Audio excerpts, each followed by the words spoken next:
মাংস রান্না করব, এই জন্য হলুদ এবং মরিচ দিয়ে নিলাম, আর হচ্ছে লবণ। এবার ভালোভাবে মেখে নিতে হবে ভালো করে, যাতে এগুলো মাংসের সাথে। এখন হচ্ছে বন্যার সময় বন্যার পানি প্রচুর বাড়তেছে, আমাদের গ্যাসও পুড়িয়ে গেছে। এখন হচ্ছে আমি লাইটের চুলায় আজকে প্রথমবারের মতো করবো। আমি আসলে রান্না করি নাই কখনো মাটির চুলায়। এখন বন্যার পানি যে পরিমাণে বাড়তেছে, গ্যাস আনা সম্ভব হচ্ছে না, এই জন্য আজকে মাটির চুলায় রান্না করতে হবে। তেজপাতা দিয়ে দিলাম, তেজপাতা, দারুচিনি আর হচ্ছে গোল মশলা।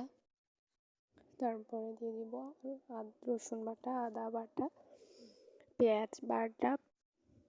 পেঁয়াজ বাটা দিলে কি হয়, ঝোল গাঢ় হয়। রসুন বাটা দিয়ে দিচ্ছি, তারপর হচ্ছে কাঁচা লঙ্কা বাটা। সব কিছু দিয়ে আবারও ভালো করে আমাকে মেখে নিতে হবে। যত ভালো করে মাখা যাবে তত ভালো মাংসের ভিতরে মশলা ঢুকবে, আর মশলা ঢুকলে মাংসের ভিতরে রঙটাও সুন্দর আসে, তারপর হচ্ছে ভালো লাগে। এবার দিয়ে দিব তেল। তেল দিয়ে একটু হালকা মেখে দিব, যাতে তেলটা মাংসের নিচে ঢুকে যায়, তাহলে আর লেগে যাবে না। মাটির চুলে রান্না করতে তো লেগে যায়, এত সহজে লেগে যাবে না তেল দিয়ে দিলে। এবার দিয়ে দিব 1 কাপ পরিমাণ পানি। পানি বেশি দিলে আবার হচ্ছে স্বাদ ভালো আসে না। এবার দিয়ে দিব হচ্ছে লেবু।